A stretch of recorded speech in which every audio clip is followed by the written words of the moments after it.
आज के इस एक्सप्लेनर में आपका स्वागत है। आज हम एक बहुत ही दिलचस्प विषय पर बात करने वाले हैं।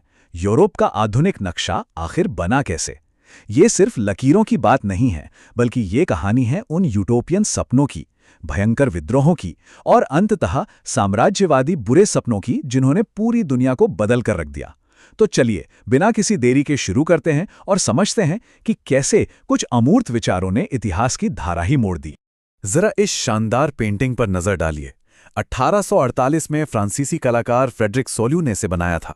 देख रहे हैं ना, हर उम्र और वर्ग के लोग एक लंबी कतार में आजादी की देवी यानी स्टैचू ऑफ लिबर्टी के सामने से गुजर रहे हैं, और नीचे जमीन पर वो सारे निरंकुश राजतंत्रों के मुकुट और सत्ता के प्रतीक चकनाचूर पड़े हैं।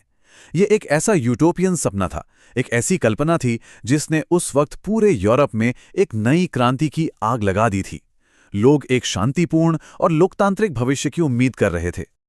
आज के हमारे इस सफर के 5 मुख्य पड़ाव होंगे। पहला, एक यूटोपियन विजन। दूसरा, फ्रांसीसी क्रांति की चिंगारी। फिर हम बात करेंगे संस्कृति, अर्थव्यवस्था और विद्रोह की। उसके बाद जर्मनी और इटली का एकीकरण देखेंगे और आखिर में समझेंगे कि कैसे यही राष्ट्रवाद साम्राज्यवाद में बदल गया। तो चलिए बढ़ते हैं अपने पहले भाग की तरफ, एक यूटोपियन विजन। 19वीं सदी का यूरोप असल में दो बिल्कुल अलग दुनियाओं के बीच फंसा हुआ था। एक तरफ था निरंकुशवाद, मतलब एक ऐसा शासन जो पूरी तरह से क्रूर, दमनकारी और सेना के दम पर चलता था। आम इंसान की कोई आवाज नहीं थी, बस राजाओं की सनक थी। और दूसरी तरफ था यूटोपिया, यानी एक ऐसा आदर्श समाज जो इतना परफेक्ट था कि उस दौर में उसका हकीकत बनना लगभग नामुमकिन सा लगता था। जरा सोचिए, एक तरफ दमनकारी सत्ता का खौफ और दूसरी तरफ एक साझा पहचान पाने की ये जिद्दी, आशावादी उम्मीद। यही वो टकराव था जिसने बदलाव की नींव रखी।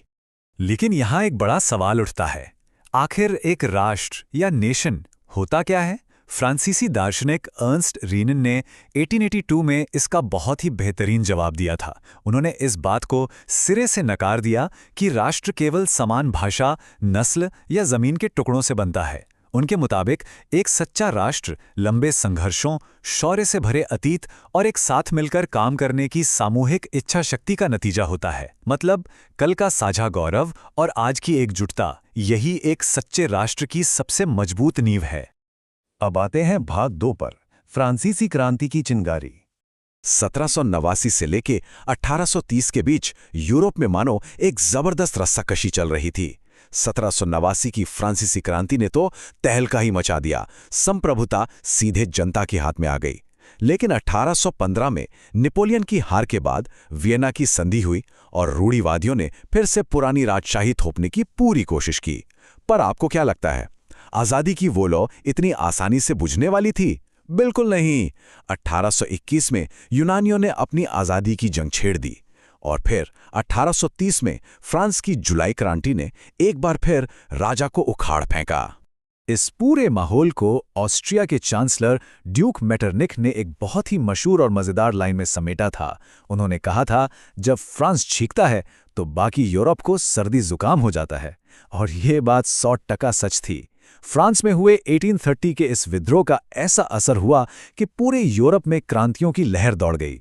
इसी के असर से ब्रुसेल्स में भी बगावत हुई और बेल्जियम नीदरलैंड से अलग हो गया। मतलब एक जगह उठी वैचारिक आंधी ने पूरे महाद्वीप का राजनीतिक तापमान बढ़ा दिया था।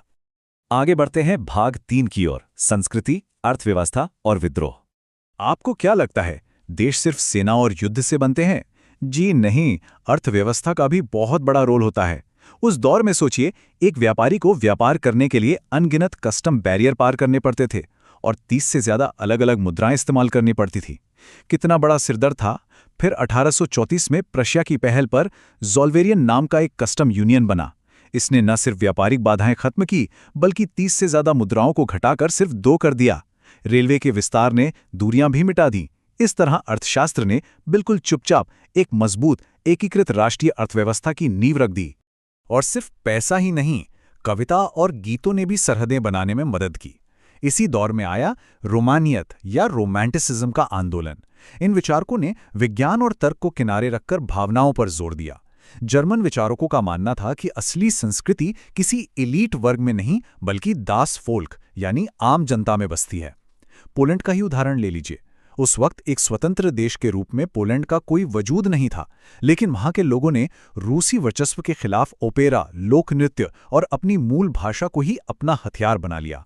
जब स्कूलों में जबरदस्ती रूसी भाषा थोपी गई तो पोलिश भाषा बोलना ही अपने आप में एक जबरदस्त विद्रोह बन गया। लेकिन राष्ट्रवाद की इस कहानी का एक बहुत ही कड़वा सच भी है। राजनीतिक कार्यकर्ता लुइस ऑटो पीटर्स ने उस समय के क्रांतिकारी पुरुषों के पाखंड की धज्जियां उड़ा दी।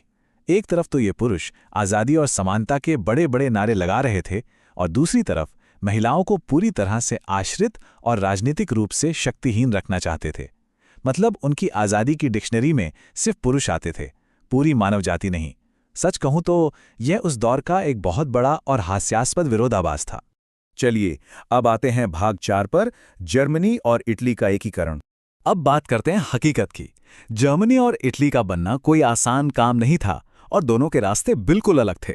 जर्मनी के केस में आज़ादी के उदारवादी सपनों को तो राजशाही ने कुचल दिया था। फिर प्रशिया ने अपनी मिलिट्री पावर, नौकरशाही और जंकर्स नाम के अमीर जमींदारों के दम पर ऊपर से नीचे की ओर ताकत का इस्तेमाल करके जर्मनी को एक किया। वहीं दूसरी तरफ इटली की कहानी काफी अव्यवस्थित थी। वहां एक तरफ कैवूर जैसे एलीट कूटनीतिज्ञ थे जो इतालवी से बेहतर फ्रेंच बोलते थे, और दूसरी तरफ गैरीबाल्डी के साथ लड़ने वाले हथियारबंद किसान। ये उच्च स्तरीय कूटनीति और जमीनी विद्रोह का एक बहुत ही अजीब सा कॉम्बिनेशन था। और इटली के इसी एकीकरण से जुड़ा एक बहुत ही मजेदार या कह लीजिए हैरान करने वाला तथ्य सुनिए। दक्षिणी इटली के जिन अनपढ़ किसानों ने इटली को एक करने के लिए अपना खून बहाया, उन्हें राष्ट्रवाद के इन बड़े बड़े आइडियाज के बारे में कुछ पता ही नहीं था। वो तो बड़ी ही मासूमियत से मानते थे कि ला टालिया असल में राजा विक्टर एमानुएल की पत्नी का नाम है और वो उसी को बचाने के लिए लड़ रहे हैं।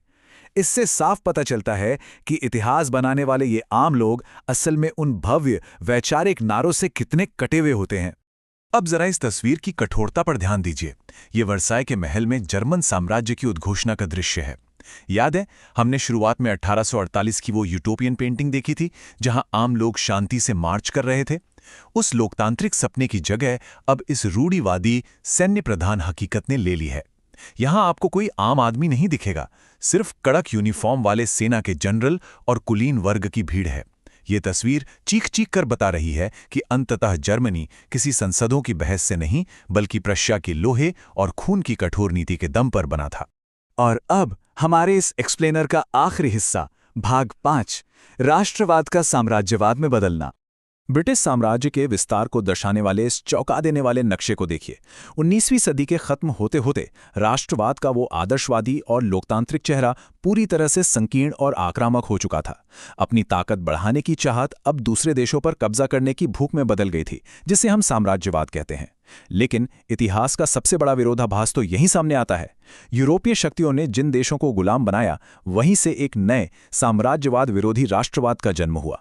अब इन उपनिवेशों के लोग अपने शोषण के खिलाफ एकजुट हो रहे थे और एक स्वतंत्र राष्ट्र बनाने के लिए संघर्ष कर रहे थे। तो अंत में हम इस विचार उत्तेजक सवाल पर पहुंचते हैं, क्या स्वतंत्र राष्ट्रों के उस शांति भरे यूटोपियन सपने ने ही अनजाने में 1914 के प्रथम विश्व युद्ध जैसी महाविपदा के बीज बो दिए थे? राष्ट्रवाद की जो यात्रा भाईचारे के बेहद खूबसूरत सपने से शुरू हुई थी, वो वर्चस्व की क्रूरता में कैसे बदल गई? ये हमें सोचने पर मजबूर करता है कि जब आज़ादी का जुनून अनियंत्रित ताकत और लालच में बदल जाता है, तो वो पूरी दुनिया को तबाही की ओर धकेल सकता है। ये एक ऐसा ऐतिहासिक सबक है जो आज भी उतना ही सच है। इसी विचार के साथ हम आज की ये चर्चा यहीं समाप्त करते हैं।